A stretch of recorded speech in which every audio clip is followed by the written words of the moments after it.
Hunter x Hunter Volume 1. Chapter 7, Their Respective Reasons. The Hunter exams underground marathon, 6 hours. 80 kilometers. At the endless uphill staircase that follows, Leorio declares, "Money is my goal." While Kurapika reveals, "I will capture those who wronged the Korda clan." Then Killua, the 12-year-old prodigy. Not even breaking a sweat, it just seemed interesting. That's all. But Killua's words are only the surface reason. 14 years later. The foreshadowing Toshio Okada points to in the Kukura Mountain arc finally pays off. Resolved. What Killua truly wanted was freedom, escape from his family of assassins. Beneath the surface of a shonen manga, Yoshihiro Togashi had hidden such precise foreshadowing from Chapter 7 of Volume 1. Not battle, but a marathon and stair climbing. A children's quest. Used to reveal each character's inner world. A technique every storyteller should study. And especially notable. Gon and Killua are not listening to this exchange. Between the two of them, a bond continues. Never knowing each other's true heart. While Kurapika and Leorio open up, Gon and Killua move from close-up to wide shot. Toshio Okada calls Killua the most deeply explored character in all of Hunter x Hunter. That's Killua. The true reason he left home. And the seeds of his bittersweet ending were already hidden in a single panel of Volume 1. Good evening, welcome to the Toshio Okada seminar. It's time for the free seminar, where we post last Sunday's livestream 1 week later. In last week's live broadcast, we did our monthly Hunter x Hunter breakdown. We covered Volume 1 of Hunter x Hunter, written by Yoshihiro Togashi. The highlight is a discussion of the character Killua. He's probably the most deeply explored character in Hunter x Hunter. That's Killua. From his true reason for leaving home to the bittersweet end of his journey, that's what we cover. If you're short on time, at least catch that part. But I hope you watch all of it. Alright, let's start the video. Good evening, welcome to the Toshio Okada seminar. Live every Sunday at 7 p.m. Today is episode 603. The live stream is for paying members only, so if you're watching for free, we'll air it next Sunday at 6 p.m. For clip viewers too, the free version drops next Sunday, starting at 6 p.m. Don't mix that up. First, an announcement. Sunday, May 3rd, episode 605. That's 2 weeks from now, Psychobus Life Advice. We're taking questions and impressions for that seminar session. There's a link to the submission form in the description. So please send in your messages. Those whose messages are featured will receive a special May sticker, part of my Childhood Me series. I think it's a shot of me about to board something like a bullet train. We'll send you that sticker, or rather, we'll mail it to you. I always need a bit of small talk to settle in, so bear with me. The anime I'm watching right now is, let me think, Yomi no Tsukai and Neon Sengoku. Both are great. Yomi no Tsukai. Yomi no Tsukai is based on a solid source and adapts it faithfully, so it's good. The pacing instincts are sharp too. Neon Sengoku. I feel like the anime is actually easier to follow than the manga. It has a bit of an Attack on Titan feel. The source is good, but the anime makes it even more accessible. So it's a fun watch. Also on Netflix there's a drama called Kojo Stay, which is great. Same situation, the manga is a tough read for me. The art style isn't really to my taste. I'm very grateful they made it into a drama. Then there's Witch Hat Atelier, which I was told was incredible. But when I actually watched it, it turned out to be a well-made anime. And I'm not that interested in well-made anime. So I figured I could skip it. I made it through part of episode 2. But I'll probably stop there. Now, regarding Godzilla -1. The side story film has been released, and it really makes you think. I'm excited, and I plan to talk about it next week. But for sci-fi fans, -0 might remind you of a writer named Tadashi Hirose, a sci-fi author from the Showa era. His novel -0, a time leap story, is very well known. Director Yamazaki is famously into time leap stories. Back to the Future is his all-time favorite film. He literally says it's his favorite movie. And he apparently loved Hirose's -0 too. So I thought, could they be doing a time leap story with Godzilla? Also, in one brief shot, there's the Statue of Liberty. And people say Godzilla is huge, but I don't think that's right. I think that might be the small Statue of Liberty replica at Odaiba. But then again, they wouldn't do something that wild. A time leap story set in 80s or 90s Odaiba probably wouldn't go that far. But if they did do a parallel world time leap, that would be reckless and the most fun option. Picture Godzilla landing in a Japan that became America's 51st state. Towering over the small-scale Statue of Liberty at Odaiba, that'd be great. The plane in the scene.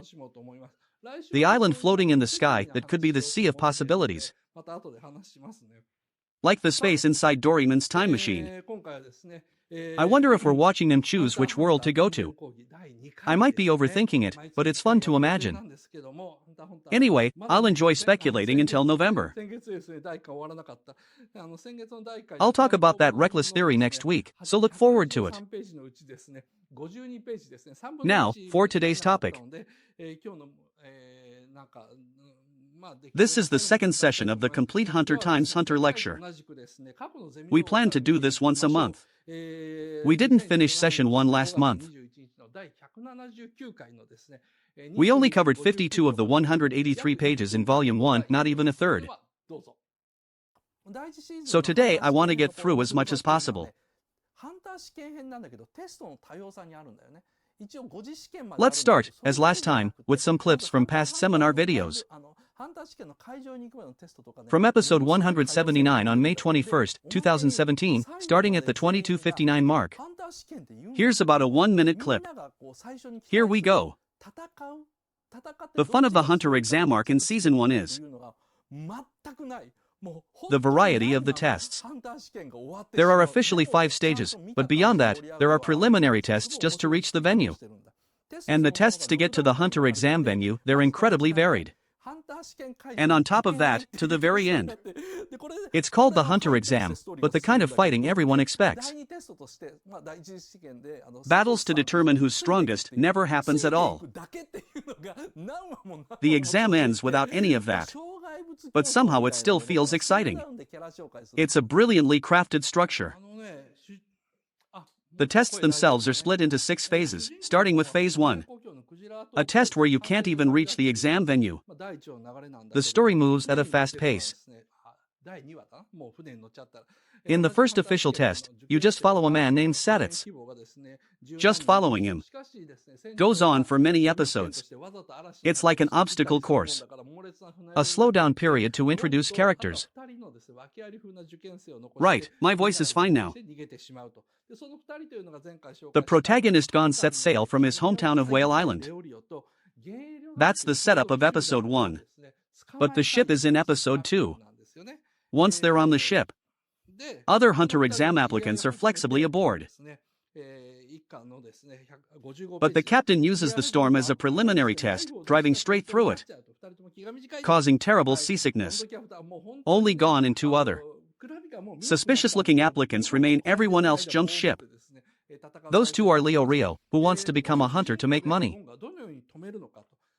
and Kurapika, who wants to catch the Phantom Troop, a group of thieves. These two start arguing on page 55 of volume 1. The argument quickly escalates into a knife duel. Both have short fuses. At this point, Kurapika is no longer standing back. He's taken out a staff connected by 2 chains and is ready to fight. So how does Gon, the protagonist, stop them? The thing is, in Hunter x Hunter volumes 1 through 5, the protagonist Gon resolves almost every problem with his natural charisma, his sheer human appeal.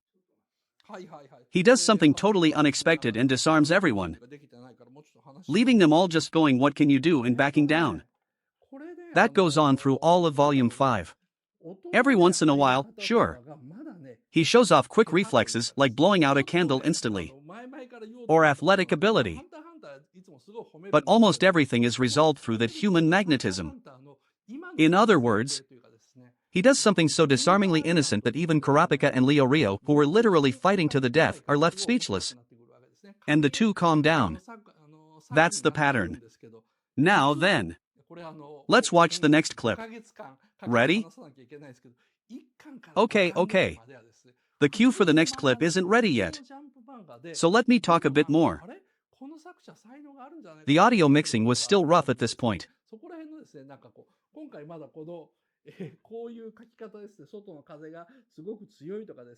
There's something I've been meaning to say for a while. I always praise Hunter x Hunter so much. But when I say that, I mean the completed version, the mature form. Like from Greed Island onward. Especially from the York New City arc, that's where it really gets interesting. It becomes a masterpiece. But actually, I'll need 5 more months to cover this. Volumes 1 through 5 are just a normal manga. Ordinary jump manga. But somehow, you get hints that this author might be truly talented. Those subtle signs even now, in this early period. Things like the wind outside is really strong, those details. The fact that Togashi-san is drawing those things. I hope you enjoy seeing him still as an ordinary manga artist. Looks like the next clip is ready, so let's watch it. From episode 179, starting at 26:25, about 2 minutes this time. Here we go. Episode 2 is the storm meeting, where Leorio and Kurapika appear. 2 main characters who keep showing up throughout the story.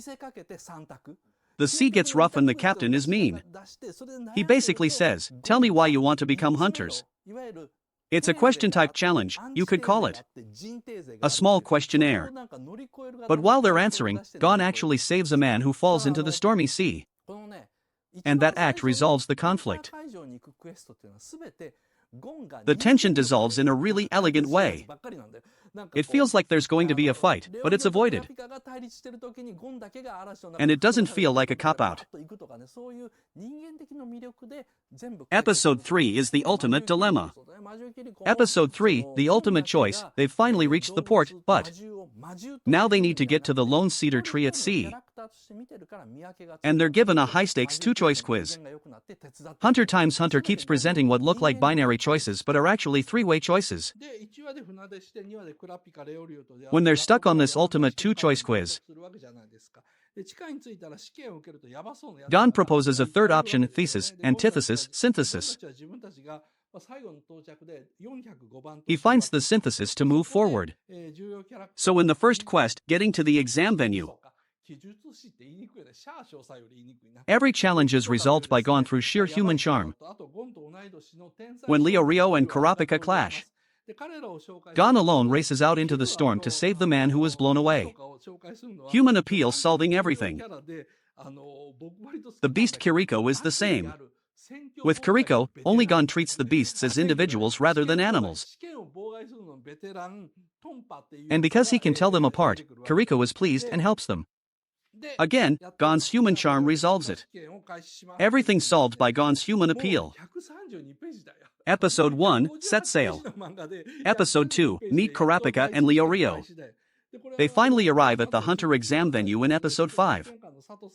Underground, there are all kinds of dangerous-looking people taking the exam. Gon's group arrives last and gets number 405.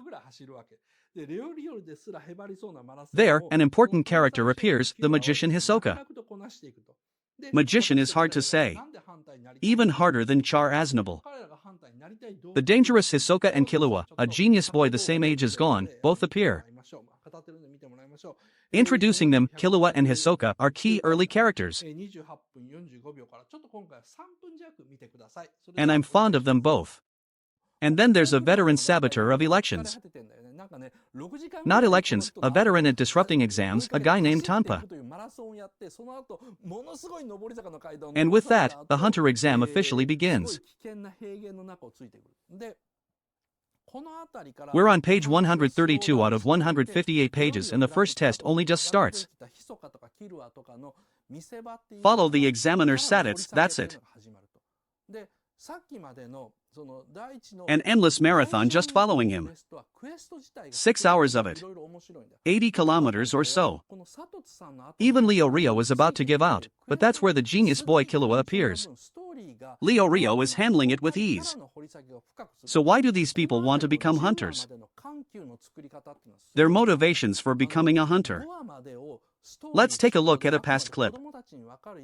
From a past video. Also from episode 179, starting at 28:45, about 3 minutes. Please watch. Here we go. By the time they reach this point, everyone is already exhausted. They've been running for about 6 hours chasing this person. Then they're made to climb a brutal uphill staircase. Then follow through a dangerous open plain. Around here the story starts to slow down. With Leo Rio, Kurapika, and finally Hisoka and Killua getting their moment to shine. The character depth phase begins. In the earlier quest to reach the first venue, the quest itself was complex and varied. But now, the task is simply to keep up with Sadits. Such a simple quest that the plot weakens. And instead, character depth is developed. The pacing up to episode 10, the tension and release, is masterful. Episodes 1 through 5 are story-driven, designed for kids to follow clearly. This quest, that quest. 1 episode arcs. From episode 6 onward, it's just following along endlessly. And that's when the character exploration deepens. This kind of construction is a template for storytellers everywhere. It's brilliantly crafted. Episode 6 opens with Leo Rio pushing himself hard in the first test part 2. And there's a foreshadowing that Tanpa is actually formidable. Tanpa is this unpleasant character. He bullies the other Hunter exam participants, psychologically pushes them out, and discards them. I love that. Why do I love it? There's a casual throwaway line. 35 applications for the Hunter exam, most ever on record. Wait. Tanpa has been taking the Hunter exam since age 10. He's 45 now. If he started at 10, that means he was younger than Gon. He's been doing this since he was younger than Gon, surviving again and again. So this guy is quietly incredible, a quietly incredible character. Later on, it becomes clear why he can keep surviving. And in Togashi's work, reading situations, playing mind games, turns out to be his main skill. So we know Tanpa is quietly formidable. After that, it's just running, so. Why does Leo Rio want to be a hunter?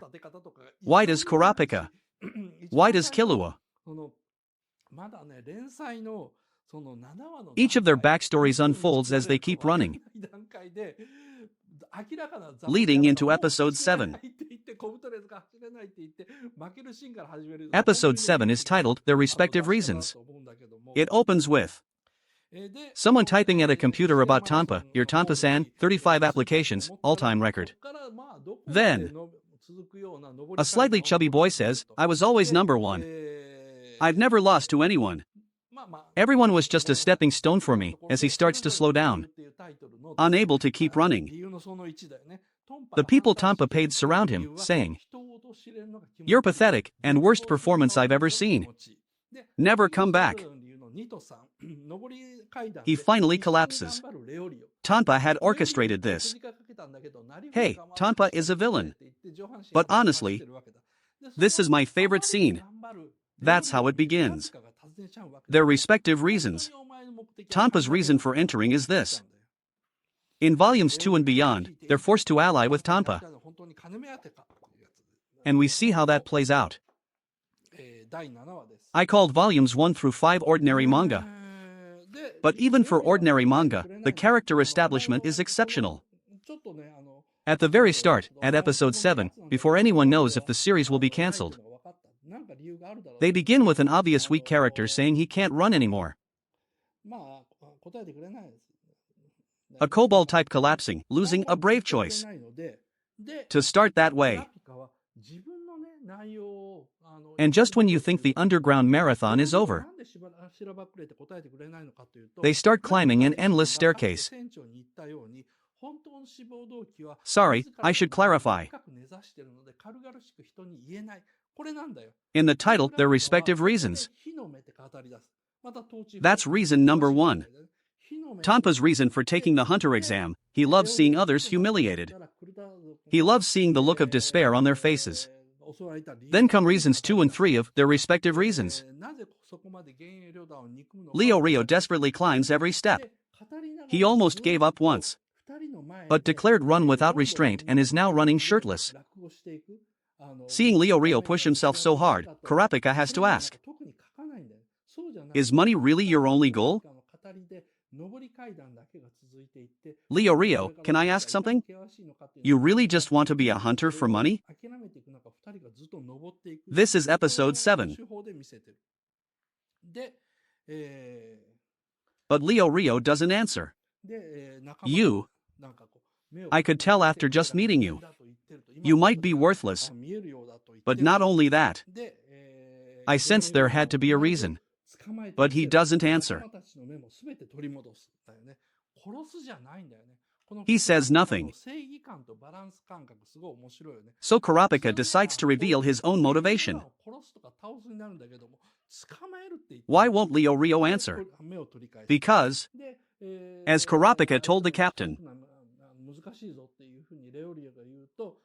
his feelings are deeply rooted inside him, not something to say lightly. So Kurapika begins talking about the scarlet eyes. Typical Togashi pacing. He mentions the scarlet eyes. Leo Rio is puzzled. And Kurapika begins to explain why the Korda clan was attacked. He starts explaining why he hates the Phantom troops so deeply. As he speaks, ahead of them, more and more people are stopping to rest, sitting down and giving up, but the manga doesn't focus on that. Instead, Kurapika's calm narration continues as the staircase keeps going, showing how steep the path is for these two, while everyone else gives up and only these two keep climbing. His clansmen had their eyes gouged out.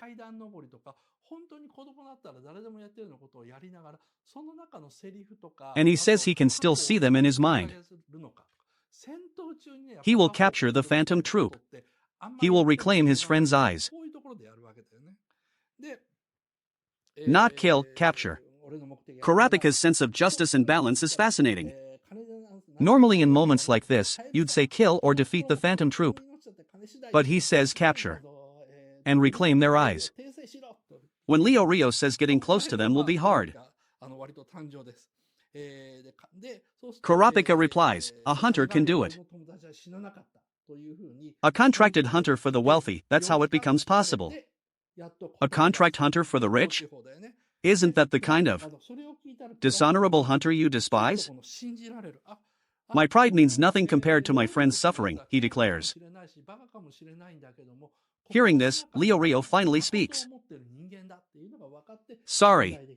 My goal is still money. This is the Togashi technique. He says sorry and still money. But of course it's not money. Leorio's reason. Episode 7 is packed. As I said in the video, and as the old clip showed, the storytelling itself. From the very beginning, I don't think they ever wanted non-stop battles. From the start, it's literally just a race, a marathon. Climbing stairs, things any kid does. And within those scenes, the dialogue and how the past is revealed. Backstory is usually pointless to dwell on. But here's exactly where you do it. My goal is money, he says. Don't lie, says Kurapika. Money can't buy everything. Yes, it can. Even people's hearts. Even human lives depend on money. Take that back, Kurapika tells Leorio. The visuals here are fairly straightforward. If I had money, my friend wouldn't have died. Out of nowhere, that line drops. Asked if it's an illness, he finally answers. Togashi's pacing. Hearing this, Kurapika believes him a little. This Leorio guy might be shallow.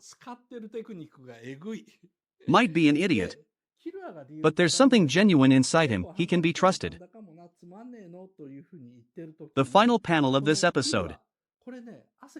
The expressionless Sadits climbs endlessly, and behind him, Gon and Killua at the front. Gon and Killua haven't heard any of this. And likely never will. That's the great part. Something connected between these two characters is being shown. That connection came about because Kurapika chose to reveal what he had always kept as a deep personal secret. The story of the scarlet eyes that he'd been holding inside. And Leorio's heart opened in return, saying his truth. Understand now? My goal is really money. And thus trust was formed. So in the background of this touching male bonding moment, Sadits, Gon, and Killua just quietly keep climbing, unrelated. Gradually the focus moves closer to their faces. The wide shot closes in on their expressions. Then it becomes a close-up, then a brushstroke shape and it's viewed from above the slope. Turn the page, and suddenly Killua's section begins. Their respective reasons part 4, the Killua chapter. It keeps saying just an ordinary shonen manga, yet the techniques being used are extraordinary. When Killua explains his reason, it's somewhat like a counterpoint. Is this all there is? As he says that, Killua hasn't broken a sweat. Is this all there is? But Gon, who's listening? Is this it? But Gon listening is already out of breath, drenched in sweat. So from Killua's perspective, this guy, I'm thinking about making him my friend. But I don't know if he's worth it. This kid is gasping from something this trivial, while I haven't broken a sweat. Is this all there is? Killua, why do you want to be a hunter? I don't really. I heard it was incredibly difficult. I thought it sounded interesting. That's all. And Gon is a little caught off guard. Here, Killua isn't telling the truth either. When everyone is asked, they give a surface reason first. Money, or catching the Phantom Troop. But beneath those, each has a deeper real reason. Killua's stated reason, it just sounded interesting, but it's kind of boring. That's not the real reason. As we learn later in the Kokoro Mountain arc, what he truly wanted was freedom. Freedom to escape his family. Freedom from his destiny. As a predetermined assassin. But why did he want that freedom?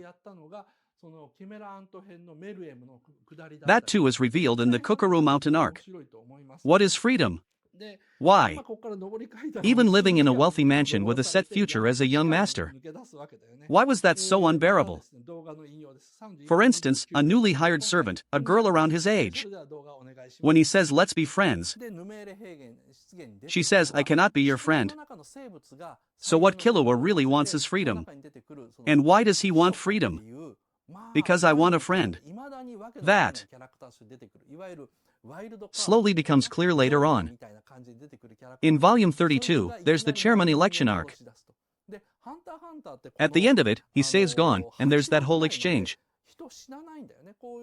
But in the end, Killua is freed from his brother's brainwashing, the needle in his head.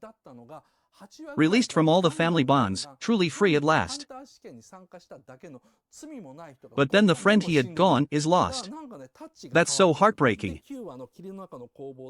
The freedom he fought so hard for. Why did he want freedom? All he wanted was to be with the people he liked, to have a friend. And the boy who finally achieved freedom paid for it. With the loss of his best friend. That narrative is devastating. The foreshadowing was planted in Volume 1 in 1998. And it paid off in Volume 32 in 2012. The setup took 14 years to resolve. Probably. Killua is the most deeply explored character in all of Hunter x Hunter. This whole structure, first a reason is given, then revealed to be false, with another layer beneath.